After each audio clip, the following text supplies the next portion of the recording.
E a graça e a paz do nosso Senhor e Salvador Jesus Cristo seja com toda a igreja, com todo o povo de Deus na face da terra, desde agora e para todos sempre. Amém? Com alegria, irmãos, que mais uma vez iniciamos mais uma semana, na presença de Deus, louvando e engrandecendo.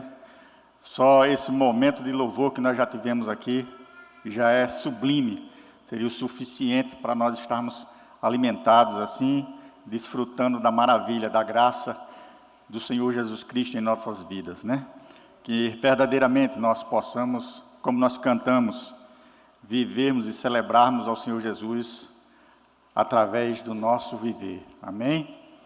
Queridos, eu convido você, nós vamos hoje nos deleitarmos aí, meditarmos no texto que está lá no Velho Testamento, em 2 Reis.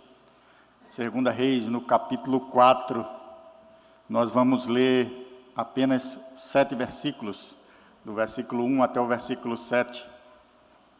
2 Reis, capítulo 4, do versículo 1 ao versículo 7. E que meu desejo no nosso coração, nessa noite aqui, verdadeiramente, Deus fale através desse texto aos nossos corações. A palavra do Senhor diz assim: certa mulher, das mulheres dos discípulos dos profetas, clamou a Eliseu dizendo: meu marido, teu servo, morreu, e tu sabes que ele temia ao Senhor. É chegado o credor para levar os meus 2 filhos para serem escravos. Eliseu lhe perguntou: que te hei de fazer? Dize-me o que é que tens em casa. E ela respondeu: tua serva não tem nada em casa, senão uma botija de azeite. Então disse ele: vai, pede emprestado vasilhas a todos os teus vizinhos, vasilhas vazias, não poucas. Entra, fecha a porta sobre ti e sobre os teus filhos, e deita o teu azeite em todas aquelas vasilhas. Põe à parte a que estiver cheia. Partiu, pois, dele, fechou a porta sobre si e sobre os seus filhos. Esses lhe chegavam com as vasilhas, e ela as enchia.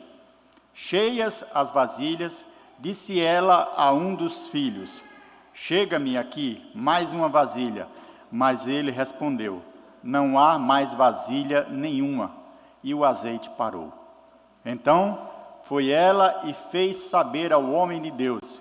E ele disse: vai, vende o azeite, paga a tua dívida, e tu e teus filhos vivei do resto. Amém? Deus querido e amado, nós queremos entrar diante da tua presença em oração mais uma vez, ó Pai, e diante de ti, ó Deus, nós nos prostramos, nos rendemos, reconhecendo que nós nada temos e nada somos, mas que somos merecedor, carecedor da tua graça, da tua misericórdia em nossas vidas. Pai, que tu possa falar aos nossos corações através desse texto, Deus, através da tua palavra, Deus, deixada para nós, ó Senhor. Que teu Santo Espírito possa, Deus, nos capacitar, nos usar no entendimento desta palavra, Deus. Que o homem diminua cada vez mais e que tu cresça, Pai, para a honra e para a glória do teu nome. Que nossos ouvidos, que as nossas mentes, que os nossos corações não estejam dispersos, ó Pai, nenhum momento questionando, indagando, mas apenas atentos a ouvir aquilo que tu tem falar aos nossos corações nessa noite. É o que te pedimos, é o que te rogamos, em nome de teu Filho amado Jesus Cristo. Amém. Irmãos, nós já tivemos um dia maravilhado na presença do Senhor, como bem sabemos. Pela manhã, verdadeiramente, como o presbítero Fábio bem colocou, alguns de nós estivemos em algumas congregações, lá em Guarapes, Pé do Galo. Quantos irmãos estavam aqui se deleitando também na presença do Senhor, neste dia, que é o dia que o Senhor tem reservado para nós, como igreja do Senhor, nos unirmos e estarmos diante da sua presença para adorarmos e também ouvirmos Deus falar aos nossos corações. E o texto que nós trazemos hoje aqui em 2 Reis, nesse parágrafo, um parágrafo pequeno de apenas 7 versículos, é um texto bem pequeno, mas bem conhecido, principalmente daqueles que são servos do Senhor que já fazem parte ou comungam em alguma igreja, certamente já ouviu essa mensagem.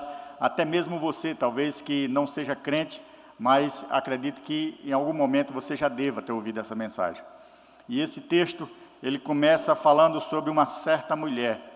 Então, para que a gente entenda um pouco esse texto, e para que nada seja feito, nem falado fora de um contexto, esse texto ele se passa no momento em que Israel vivia, naquele momento ali, um império, ele era dominado pelo império.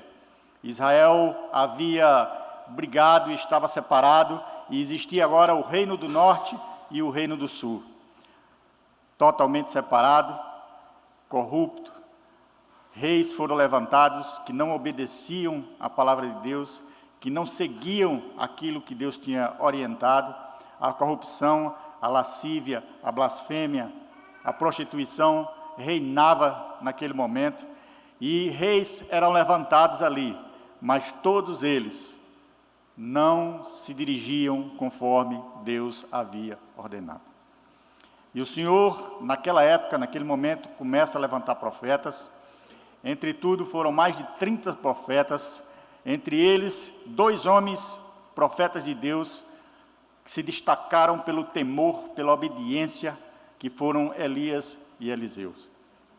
E esse parágrafo, esse capítulo, ocorre justamente nesta época em que tudo isso havia acontecido. Uma época difícil, uma situação que não estava sendo fácil para ninguém, principalmente para aqueles que faziam parte da igreja do Senhor, e para aqueles que temiam ao Senhor, entre eles os profetas, porque os profetas eram homens de Deus, levantados para confrontar aquelas autoridades que estavam conduzindo o povo do Senhor de forma errada.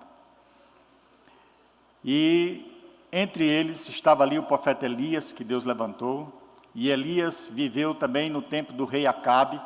O rei Acabe é um homem perverso, mau, e se ainda não faltasse toda a maldade no seu coração, ainda tinha uma esposa, Jezebel, pior do que ele.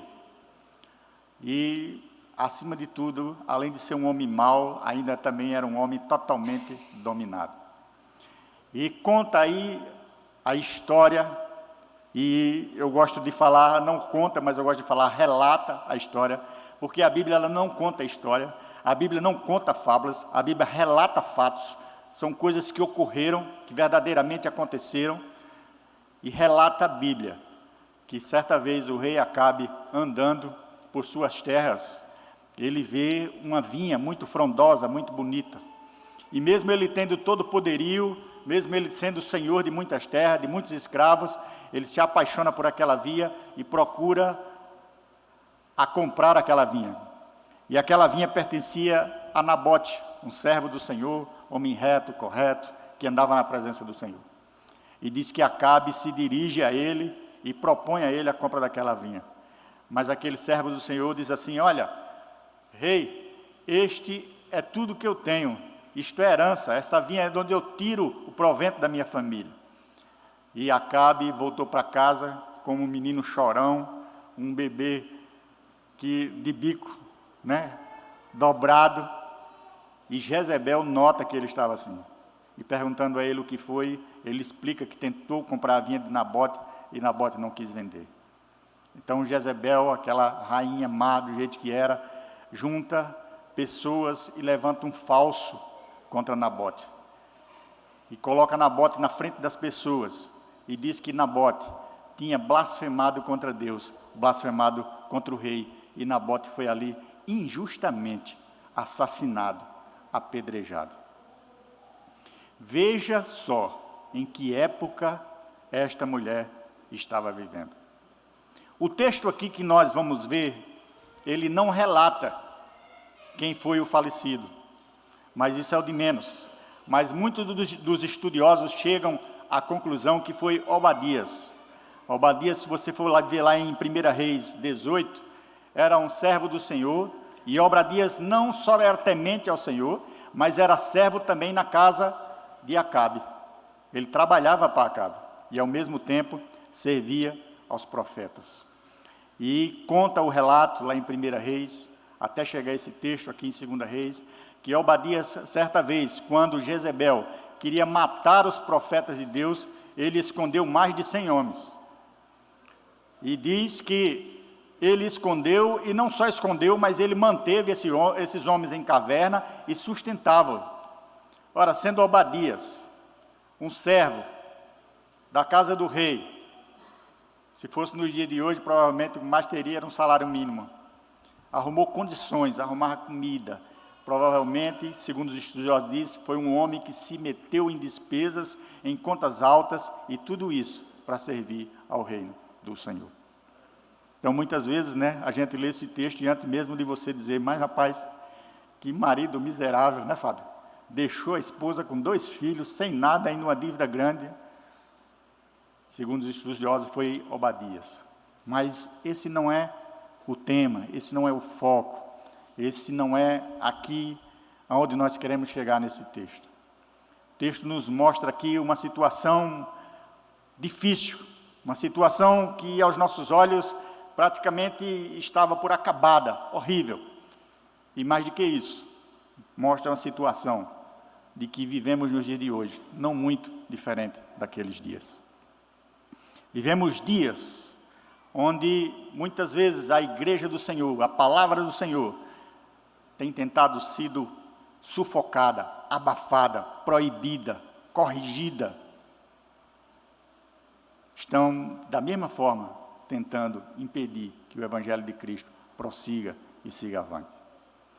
Então, olhando para esse texto, dessa forma, olhando para esse contexto que teve, onde o profeta Elias ali foi um homem levantado por Deus para ir de frente a esses governantes, e depois a gente vê aí que Eliseu, que andava com Elias, seguiu e pediu aquilo para ele, e Elias ainda disse a ele que dura coisa ele estava pedindo, mas Eliseu não descansou, ficou no pé de Elias até quando Elias foi arrebatado numa carruagem de fogo aos céus e deixou a sua capa, e Eliseu passou ali a ser profeta.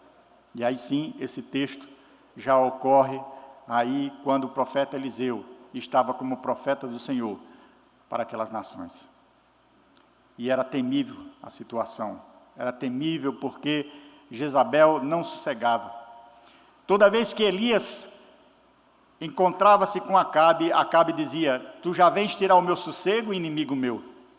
Era assim que ele tratava o profeta, como inimigo seu. Por quê? Porque ele não andava na presença do Senhor. E quando a gente não anda na presença do Senhor, a palavra do Senhor não nos conforta. A palavra do Senhor não nos consola. A palavra do Senhor, ela nos confronta. E nos dias de hoje, assim como naqueles dias, não é muito diferente. Quantas e quantas vezes nós não vemos, até mesmo dentro das próprias igrejas, pessoas que se acham confrontadas com a palavra do Senhor e não querem ouvir, não querem aceitar aquilo que diz a palavra do Senhor. E muitas vezes procuram soluções, cantos, igreja, como a própria Bíblia diz que no final dos tempos e dos dias terão comichões nos ouvidos, onde vão fazer mestres para si mesmos, para que digam aquilo que estão ouvindo. Mas Elias não temia isso não. Inclusive o recado que Elias deu ao rei Acabe foi que ele seria morto e que os cães lamberiam seu sangue. E foi assim que aconteceu. E para Jezebel também não foi muito diferente.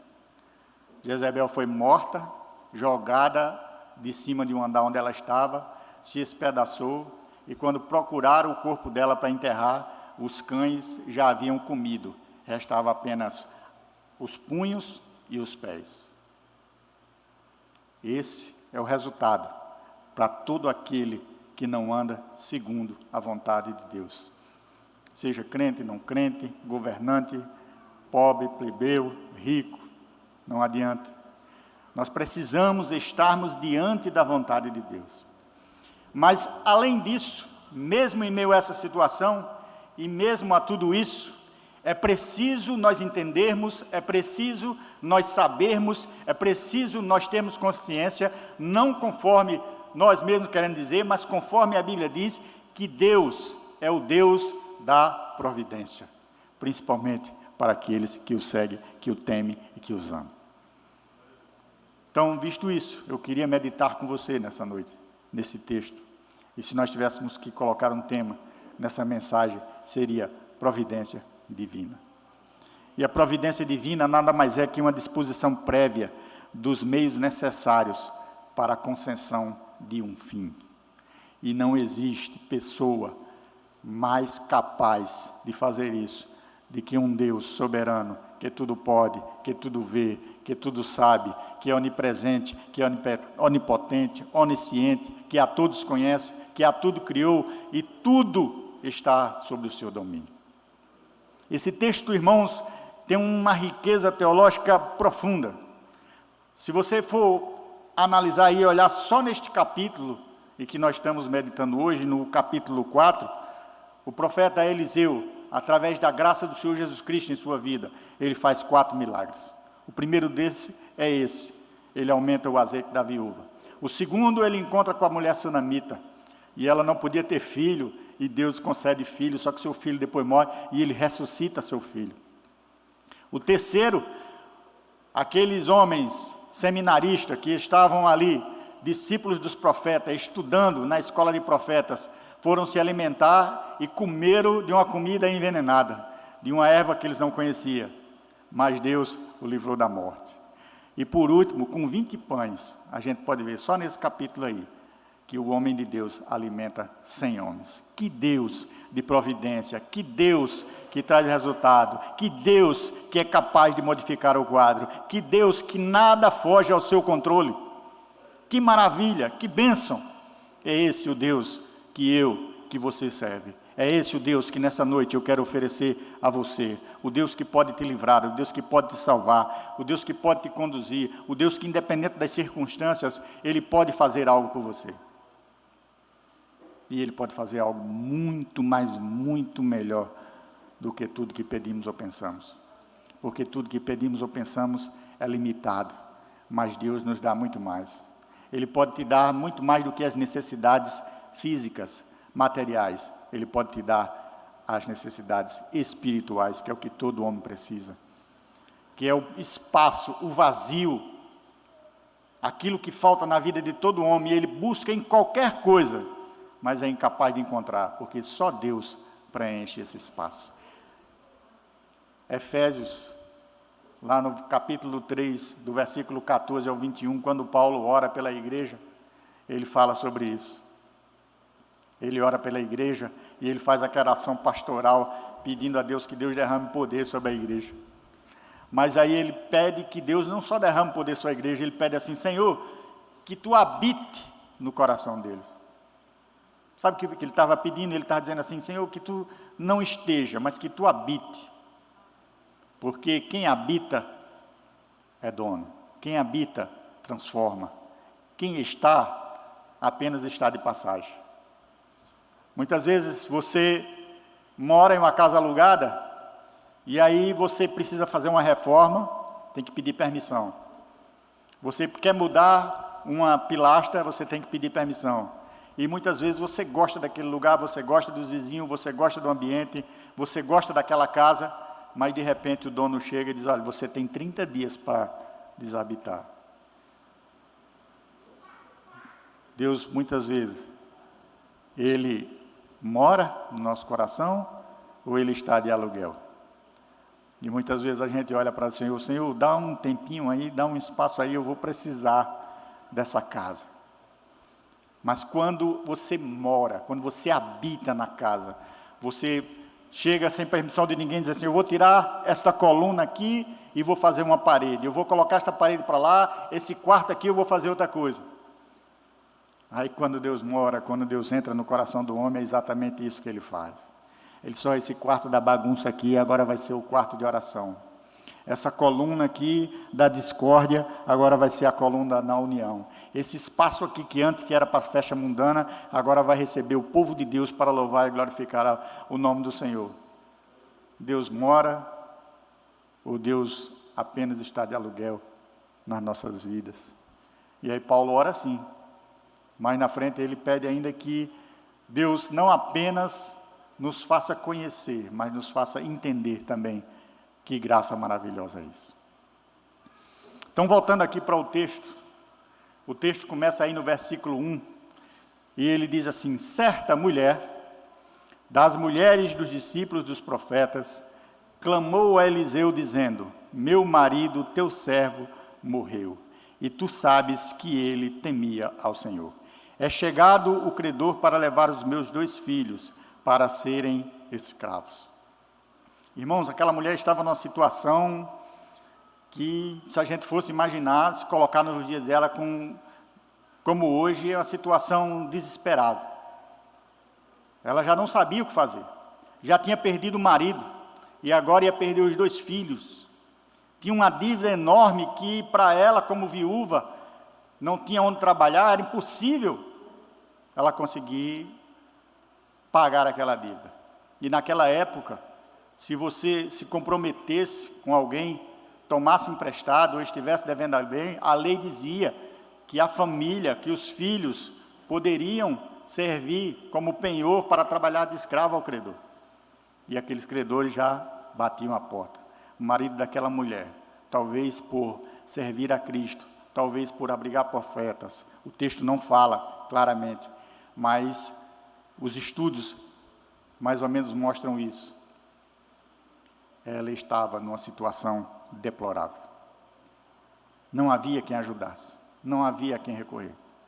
Mas veja só o que ela faz.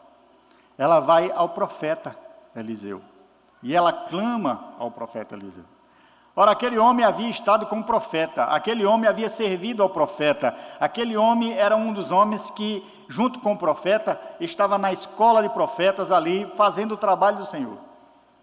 Talvez se fosse uma das mulheres de hoje, ao invés de ir lá clamar ao profeta, porque a Bíblia diz que ela clamou ao profeta, já chegaria lá batendo e dizia: olha, meu marido trabalhou aqui com o Senhor, e você tem que dar uma indenização, foi por conta disso que ele morreu.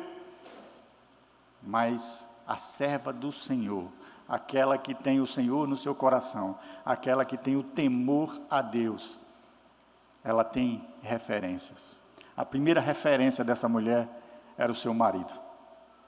Ele foi, com certeza, um homem de Deus naquela vida.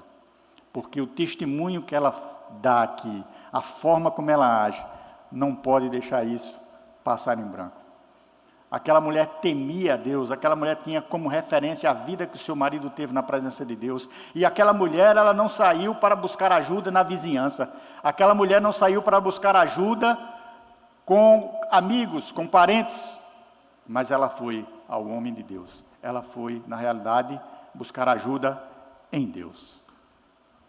Muitas vezes nós nos desesperamos, tentamos agir com as nossas próprias forças, tentamos fazer a coisa com os nossos conhecimentos, com os nossos méritos, e deixamos de ir à fonte da solução. Deus, aquele capaz de resolver qualquer problema em nossas vidas, qualquer problema. E ali está aquela mulher diante do profeta e diz assim: olha, meu marido, teu servo, morreu. E tu sabes que ele temia ao Senhor. É chegado o credor para levar os meus filhos para lhes ser escravos. Que desespero. Você já pensou em perder o seu filho para uma doença? Perder o seu filho num acidente? Que coisa horrível. Agora, perder o seu filho e saber que ele vai viver o resto de sua vida como escravo, deve ser uma coisa muito amargurante para uma mãe. E Eliseu olha e pergunta para ela: que te hei de fazer? Diz-me o que tens em casa. Ela respondeu: tua serva não tem nada em casa, senão uma botija de azeite. Ela vai ao profeta e o profeta, ao invés de dizer o que vai fazer, ele faz uma pergunta. Às vezes nós nos dirigimos diante da presença de Deus e Deus nos faz perguntas. Quando nós chegamos diante da presença de Deus, nós precisamos chegarmos diante da presença de Deus prontos a respondermos algumas perguntas. Prontos, primeiramente, enxergarmos a presença de Deus, em nos dirigirmos a Deus com conhecimento da palavra. Meu povo sofre por falta de conhecimento. E não tem ou sofre porque pede errado. Por quê? Porque não sabe pedir. Irmãos, muitas vezes quando nós oramos, quando nós dobramos nossos joelhos a Deus, nós pedimos conforme as nossas vontades, conforme as nossas forças. E muitas vezes nós deixamos sequer de lembrarmos e de citarmos os textos bíblicos que conhecemos. A palavra diz que Deus deixa passar tudo, passa céus, terra, mas a sua palavra não de cumprir. Então, quando você chega na presença de Deus, lembre-se de se lembrar dos textos bíblicos, da palavra, das referências que você tem. Senhor, tu falaste que o teu povo passaria provações, mas tu não disseste que nós sucumbiríamos. Tu disseste, ó Pai, que nós tínhamos um bom ânimo, que se nós tivéssemos um bom ânimo, ó Pai, tu nos ajudaria, que tu venceu, Senhor, então tu nos vence. Então, Senhor, apegado nessa palavra, apegado no que tu disse, porque a tua palavra não pode passar. Senhor, ajuda-me. Foi o que essa mulher fez. Que te hei de fazer? Diz-me o que tens. Muitas vezes o Senhor pergunta assim, olha, o que é que você tem? Aquela mulher naquele dia, ela disse que tinha apenas uma botija, foi tudo que ela se lembrou, com um pouco de azeite. Ela tinha uma casa, ela tinha 2 filhos, ela tinha o mercado que ela podia procurar emprego, mas ela só se lembrou da botija. E aí muitas vezes chegamos na presença de Deus e esquecemos que Deus tem nos dado tantas coisas para ser usado, principalmente no que é tangente à nossa vida espiritual. Deus quer nos usar, Deus quer nos colocar para fazermos a sua obra, o seu trabalho, para alcançarmos pessoas através da sua vida, e Deus nos pergunta, olha, o que é que você tem? E às vezes nós olhamos para Deus e dizemos, uma botijinha de azeite. Foi assim como Moisés, quando o Senhor levou ele para tirar o povo do Egito, e ele disse que era gago. Mas Deus trabalha nas nossas fraquezas, Deus trabalha nas nossas limitações, Deus trabalha naquilo que nós temos. E aí o profeta disse a ela, vai, pede emprestado vasilhas a todos os teus vizinhos, vasilhas vazias e não poucas. Veja só, meus irmãos, aquela mulher já tinha dito que não tinha nada. Talvez até a indagação do profeta levou ela a questionar, né? Talvez em pensamento. Mas eu já disse ao profeta que morreu, eu estou com uma dívida grande, e ele está perguntando o que é que eu tenho. Eu não tenho nada. Nada é o que eu tenho. Que pergunta? Mas ela disse assim, ó, eu tenho uma botijinha de azeite lá. E aí o profeta manda ela buscar mais vasilha. Meu irmão, você já está com todas as vasilhas da panela vazia. Não tem mais onde procurar comida, não tem mais o que fazer. A despensa foi toda usada. E o profeta manda buscar mais vasilhas vazias. O trabalhar de Deus, amigo, você e eu não podemos entender. Às vezes Deus trabalha em nossas vidas de uma forma que a gente sequer imagina aquilo que vai acontecer. Mas é maravilhoso o trabalhar de Deus nas nossas vidas. E aí ele disse assim, vai, pede emprestado vasilha a todos os teus vizinhos, vasilhas vazias e não poucas. Outra coisa que essa mulher nos ensina aqui, é que nós precisamos, como crente, como servos do Senhor, mantermos bons relacionamentos. Não só com o povo de Deus, mas com todos. Imagine você se aquela mulher fosse uma mulher que tivesse uma vizinhança que ela não se desse bem, que ela não gostasse da vizinhança, que ela falasse mal da vizinhança. A quem ela ia pedir vasilhas agora vazias? Como servo de Deus, ela dava testemunho na sua vizinhança, como servo de Deus, apesar de viúva, apesar de estar vivendo aquela vida, mas ela querida e amada por todos. E nós vamos ver isso aí no versículo seguinte, onde ela consegue essas vasilhas. E ela, então, ali, sai e diz assim o versículo 4, então entra, fecha a porta sobre ti e sobre os teus filhos, e deita o azeite em todas aquelas vasilhas, põe a parte a que estiver cheia. O profeta manda ela agora voltar e entrar no seu quarto, fechar a porta com seus filhos e começar a colocar azeite nas vasilhas. Isso aqui nos remete a nós nos lembrarmos aquilo que o Senhor nos orou. Irmãos, muitas vezes Deus age na nossa intimidade, muitas vezes Deus age dentro da nossa casa, muitas vezes Deus age todo o começo, toda a vitória, todo o início, tudo aquilo que nós precisamos dentro da nossa própria casa. Às vezes nós temos experiências e nós queremos dividirmos essa experiência, nós queremos que essa experiência também aconteça na vida dos outros, mas muitas vezes Deus quer tratar no íntimo, com você e comigo. E foi assim que Deus fez com aquela mulher. Vai, entra na tua casa, fecha a porta sobre ti e seus filhos. Ele não disse assim, olha, vai, agora chama todas as suas vizinhas, a vizinha onde você passar que pedir vasilhas, diz assim, olha, eu quero dizer um negócio para você, eu falei com o profeta e vai acontecer uma coisa extraordinária. Hoje, às 19 horas, lá em casa, vai ser o culto da vasilha cheia. Vá lá que Deus vai ser uma bênção. Não.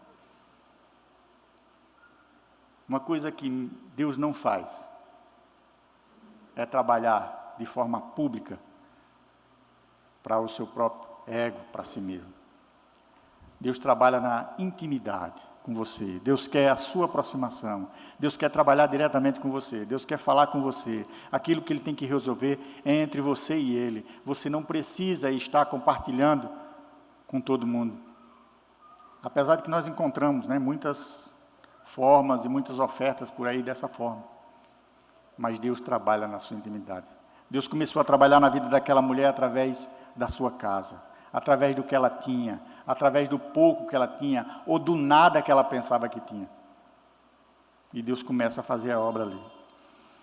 E aí o versículo 5, é até interessante como ele começa, porque ele diz assim, partiu, pois dele fechou a porta sobre si e sobre seus filhos, esses lhe chegavam as vasilhas e ela enchia. Partiu, ou seja, o profeta acabou de dizer, meu irmão, ela fez carreira, não pensou duas vezes, foi fazer exatamente o que o homem do Senhor tinha feito. Quando Deus fala conosco, será que nós fazemos assim? Quando Deus fala comigo, será que imediatamente eu escuto a voz do Senhor, eu ouço a voz do Senhor e eu parto, eu saio dali pronto a fazer aquilo que fui orientado? Certamente que não. Às vezes eu fico duvidando, Senhor, é isso mesmo? Mas Senhor, será que é dessa forma que tu vais operar? Eu não vejo por onde, eu não entendo como tu vai fazer isso. Nós queremos entender o trabalhar de Deus na nossa vida, nós queremos muitas vezes questionar o trabalhar de Deus na nossa vida. E aí, acima de tudo, ela tem não só referências, ela não só é uma mulher obediente, ela não só é uma mulher submissa, como Deus também age no relacionamento familiar daquela mulher. Partiu, pois, dele, fechou a porta sobre si e seus filhos. Estes lhe chegavam com as vasilhas e elas a enchiam. Provavelmente ela fechou a porta ali e disse assim, meu filho, fecha a porta, fecha as janelas, fecha tudo aí, traz essas vasilhas, que Deus vai fazer agora um trabalhar maravilhoso nas suas vidas. E os seus filhos, sem duvidar, sem questionar, apenas faziam o que sua mãe pedia, porque eles tinham visto isso na vida de seu pai, eles viam isso o tempo todo na vida de sua mãe, eles viam o trabalhar de Deus na vida da sua família. A sua família, a minha família, precisa ter essa referência, precisa ter esse relacionamento com Cristo, desde o início da manhã até o final da tarde. Quando eu sento com o meu filho na mesa, e eu dou a ele o pão cotidiano, o pão de cada dia, mais do que isso, é preciso que eu esteja também dando o pão dos céus na vida dele, alimentando, ensinando ele a orar, a dar graças, ensinando ele a saber que é o Deus que provê todas as coisas, que se não fosse Deus, seria impossível aquela alimentação ter chegado. Relacionamento familiar. Nós precisamos disso na nossa vida, e esse texto nos ensina isso. E aí o texto diz, cheias as vasilhas, Disse ela a um dos filhos: chega-me aqui mais uma vasilha. Mas ele respondeu: não há mais vasilha nenhuma. E o azeite parou. Irmão, ela só tinha, irmão, uma vasilhazinha com um pouquinho de azeite. Agora todas as vasilhas que ela conseguiu pegar estavam cheias. E o azeite não parava de derramar, o azeite não parava de cair. E ela grita para seu filho: chega, menino, o negócio aqui vai derramar, traz logo outra vasilha. E nessa hora o menino provavelmente já estava descansado, tranquilo, porque ele sabia que não tinha mais vasilha. Provavelmente, eu fico imaginando, todas as vasilhas espalhadas, não tinha nem onde o camarada colocar os pés, de tanta vasilha cheia que tinha no meio da casa. E aí o menino olha para ele e disse: mãe, não tem mais vasilha. E aí a palavra diz que o azeite parou. As vasilhas que eles conseguiram pegar foi do tamanho da sua fé em Deus.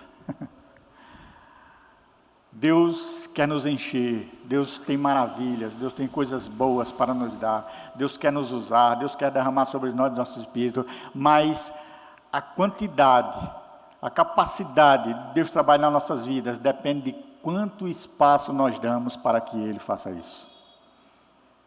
Muitas vezes, nossa fé pequena nos leva a arrecadar poucas vasilhas, a dar pouco espaço para Deus morar. Deus quer morar em nós, Deus quer habitar em nós, Deus quer fazer diferente, Ele quer fazer uma reforma, Ele quer talvez até destruir esse prédio, construir outro, mas nós não damos espaço. E quando as vasilhas acabou, o azeite cessa. Deus age até onde o ser humano dá espaço para ele agir. Nós precisamos estarmos dispostos a isso. A cada dia de nossas vidas, olharmos para Deus, buscarmos a Deus em oração, em leitura da palavra, em meditação, numa vida que verdadeiramente glorifica a Deus, e sempre com a mesma pergunta: Senhor, como Tu queres me usar? Senhor, de que forma Teu nome pode ser glorificado na minha vida? Senhor, de que forma Tu vai me usar hoje? Será no trabalho? Será no meu testemunho? Será numa família? Será em alguém que eu vou ajudar? Senhor, não importa como, mas usa-me. Que nós verdadeiramente nos disponhamos a estarmos com espaço vazio para ser preenchido por esse Deus que só Ele preenche espaço. Mas aí, feito isso, através desse cuidado de Deus mostrado aqui nesse texto, ela volta lá para o profeta. Ela não tinha nada, foi ao profeta de Deus, que era a referência que ela tinha, de mãos vazias, o profeta faz uma pergunta a ela, manda ela voltar agora, e pegar mais vasilhas vazias. O poder de Deus acontece ali naquela família, acontece naquele lugar, e agora ela está abastada, suprida, ela tem tudo o que ela precisa. Talvez se fosse eu olhasse para aquilo ali, olhasse para aquela quantidade de vasilha, sem ter nem onde guardar, eu digo: meu Deus do céu, nunca mais eu vou precisar depender de ninguém. Mas veja só, ela volta ao profeta de Deus. E aí o profeta de Deus dá outra lição, a ela e a mim. Então foi ela e fez saber ao homem de Deus, e ele disse: vai, vende o azeite e paga a tua dívida, e tu e teus filhos vive do resto. Talvez agora ela não precisasse mais nem devolver as vasilhas da vizinha, né? Aquela tapoezinha que vai com aquele doce maravilhoso, né, Fábio? E aí às vezes nem volta. Mas o profeta disse: não, não é assim. O povo de Deus, o servo do Senhor, ele tem que honrar com seus compromissos, ele tem que honrar com as suas dívidas, ele tem que viver na dependência de Deus, ele tem que viver daquilo que Deus dá, sabendo que dia após dia é Deus quem provê. Deus diz que Ele cuida até do pardal, do pequeno passarinho, que não trabalha, dos lírios do campo Ele veste, quanto mais a mim e a você. Vai, vende, paga a tua dívida, e tu e teus filhos vai viver do resto. Meu irmão, a dívida daquela mulher era grande, era enorme. Ela ia vender todo o azeite que foi colocado ali e ainda ia viver o resto da vida do resto, do que sobrou. Que Deus maravilhoso, que coisa incrível! Como é que Deus trabalha na vida daqueles que o amam, na vida daqueles que o temem, na vida daqueles que são submissos. Esse texto mostra que uma pessoa disposta e submissa a Deus, ela não só é abençoada, mas ela faz a glória de Deus sobressair, para que outros vejam que Deus é o Deus que traz salvação, que Deus é o Deus que modifica a vida, que Deus é o Deus que transforma, que Deus é o mesmo de ontem, hoje e será eternamente. Esse Deus que trabalhou na vida daquela mulher, esse Deus que trabalhou na vida daquela família, esse Deus que trabalhou na vida do profeta Eliseu, é o Deus que trabalha hoje na minha vida e na sua vida. E Ele zela por nós, e zela pela sua palavra, e em nenhum momento Ele deixará de cumprir a sua palavra. E graças a Deus por isso. Olhando assim para esse texto, nós podemos aprender algumas coisas. Uma delas é obedecer e honrar as nossas referências. Você tem feito isso? Você tem honrado os servos de Deus que Ele tem colocado na sua vida para te levar a palavra, para te levar uma mensagem? Aquele que muitas vezes você chama de pastor e no momento que você mais precisa, ninguém pode estar com você, mas você liga para ele durante a madrugada, tira ele do sono quentinho, daquela cama suave, para ele orar com você. Quais são as suas referências? Suas referências são o seu diploma, suas referências são os seus amigos, a minha referência é a minha família, a minha referência tem que ser Deus.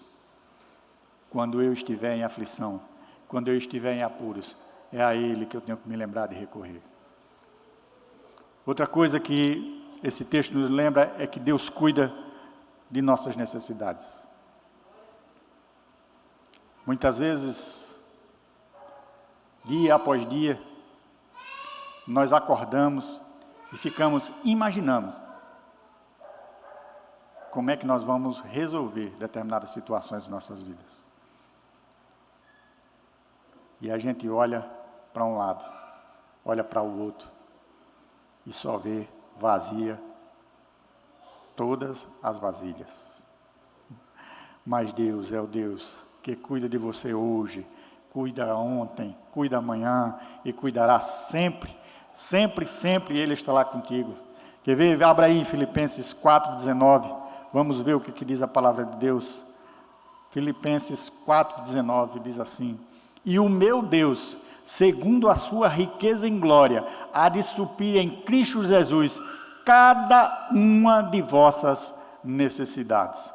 O que é que você está aflito? O que é que você tem pensado? O que é que você tem planejado? O que é que tem te desesperado? O meu Deus, em glória, suprirá cada uma de suas necessidades. Não importa qual seja. É difícil para você? Para Deus não é difícil. Nós precisamos saber que Deus cuida das nossas necessidades. Deus não faz prodígios e maravilhas para que todos vejam. Ele faz para a sua honra e para a sua glória. E Ele trata com aqueles a quem Ele quer tratar e cuida com aqueles de quem Ele quer cuidar. Já diz Ele lá em sua palavra: terei misericórdia de quem quiser ter misericórdia. Mateus 6 dá mais ou menos uma ideia disso aí que nós estamos falando, que diz assim: tu, porém, quando orares, entra no teu quarto, fecha a porta, oras a teu pai, pai que está em secreto, e teu pai que vem em secreto te recompensará. Meu irmão, Deus trata com você hoje e diz que quer tratar na tua intimidade. Não adianta muitas vezes você recorrer a A, B ou a C. Às vezes você tem até feito isso, mas a única coisa que você tem encontrado é não. Não posso, não tem como, talvez outra hora, volta amanhã, se eu puder eu te ajudo. Você já recorreu a Deus? Você já falou com Deus? Você já foi aos pés do Senhor e disse: Senhor, eu sou teu servo, carente, miserável, errante, mas eu sei que tu me amas, porque a tua palavra me garante isso. A tua palavra fala comigo a respeito disso. E eu sei que tu tem cuidado de todos aqueles que tu ama. Pai, em nome de Jesus, não faz diferente comigo. Procure a Deus, Ele quer tratar na tua intimidade. Tenha intimidade com Deus, viva uma vida de intimidade com Deus. Até porque naquele dia, quando Deus nos chamar, cada um dará conta de si mesmo a Deus. A outra coisa, e o último ponto, é que nossos filhos devem aprender a ter referência. Qual o legado que nós vamos deixar para os nossos filhos? O que é que nós temos ensinado a ele? Nós temos deixado ele horas e horas na frente da televisão sozinho? Ou nós temos todos os dias lido a palavra com ele, para ele, junto com ele, ensinado o que é correto, o que é bom? Que referência, quando seu filho estiver maior e não depender mais de você, ou não tiver mais você, ele vai ter? A quem ele irá recorrer? De quem ele irá se lembrar? Hoje eu tenho 52 anos. Meu pai já beira os 82. Mas eu lembro que todos os dias pela manhã ele saía para trabalhar, levantava às 3 horas da manhã, e eu podia ver porque a casa era pequena e eu dormia junto com mais 2 irmãos na sala. Então era impossível não ver ele saindo para trabalhar. Talvez ele nem queria nos acordar, mas ele se levantava às 3 horas da manhã para pegar o ônibus que passava às 4, chegava em casa às 7h30, 8 horas da noite. Muitas vezes ele só fazia tomar um banho e ir para a igreja. Nem se alimentar ele fazia. E eu ficava imaginando, mesmo pequeno, eu digo, meu Deus do céu, que coisa. Nem um só dia, principalmente aos domingos, eu deixei de ver meu pai sentado na varanda, meditando na palavra de Deus. Que referência nós vamos deixar para os nossos filhos? Que referência? E eu termino por aqui, gostaria apenas de ler com você aí 1 Pedro 5,16. 1 Pedro 5, do versículo 6 até o 11 apenas. Nós estamos falando e pregando aí num texto que é do Velho Testamento. Talvez você tenha até dito assim, mas isso aí aconteceu lá no passado. Isso foi coisa do Velho Testamento. Como eu disse, a palavra do Senhor, ela não conta história, ela relata fatos. E aí nós vemos mais ou menos uma orientação aqui de Pedro. Talvez você disse assim, irmão, qual é a conexão desse texto com aquele lá? Tem tudo. A Bíblia é totalmente conectada. 2 Pedro, me perdoem, capítulo 5, versículo 6. Veja se esse texto, que Pedro escreve ali em orientação aos ministros ali, e aquelas pessoas que estavam no ministério, não tem tudo a ver. 2 Pedro 5, versículo 6. 1 Pedro, né? Perdão. A minha Bíblia aqui, ela já muda de um livro para outro, e lá em cima, aí ela já coloca o livro seguinte, né? E aí eu estava olhando lá para cima, 1 Pedro, isso mesmo, 1 Pedro. Glória a Deus por isso, porque eu vejo que a igreja do Senhor está acordada, né? 1 Pedro 6, 5, 6 a 11. Humilhai-vos, portanto, sob a poderosa mão de Deus, para que Ele, em tempo oportuno, vos exalte. Aquela mulher se humilhou, lançando sobre Ele toda a vossa ansiedade, porque Ele tem cuidado de vós. Ela lançou sobre Deus toda a sua ansiedade. Sede sóbrios, vigilantes, o diabo, vosso adversário, anda em derredor, como leão que ruge, procurando alguém para devorar. Resisti-lhe firmes na fé, de que sofrimentos iguais ao vosso estão se cumprindo na vossa irmandade, espalhada por todo o mundo. Você acha que é só você que está sofrendo? Você acha que é só você? Tem irmãos nossos que nesse momento não só não têm o que comer, como está sendo degolado, por amor de Cristo. Ora, o Deus de toda graça, que em Cristo vos chamou a ser na eterna glória, depois de terdes sofrido por um pouco, Ele mesmo vos há de aperfeiçoar, firmar, fortificar, fundamentar. A Ele seja o domínio pelos séculos dos séculos. Amém. Esse é o Deus a quem nós servimos, que a Ele seja dada toda a glória, que a Ele seja dado todo o louvor, que a Ele seja dada toda a exaltação, que Ele trabalhe na nossa vida, que Ele encontre espaço para nos usar, para nos fazer diferente nesse mundo, sabendo que se você sofre hoje, sofre só um pouquinho, até que Deus volte para te buscar, para estar ao lado dEle. Amém? Que Deus possa nos abençoar nessa noite, que Deus possa derramar sobre a sua graça sobre as nossas vidas, e que nós possamos verdadeiramente, como esta mulher fez, usarmos das referências e procurarmos aquele que é capaz de mudar as nossas vidas. Passo a palavra ao liturgo nessa noite.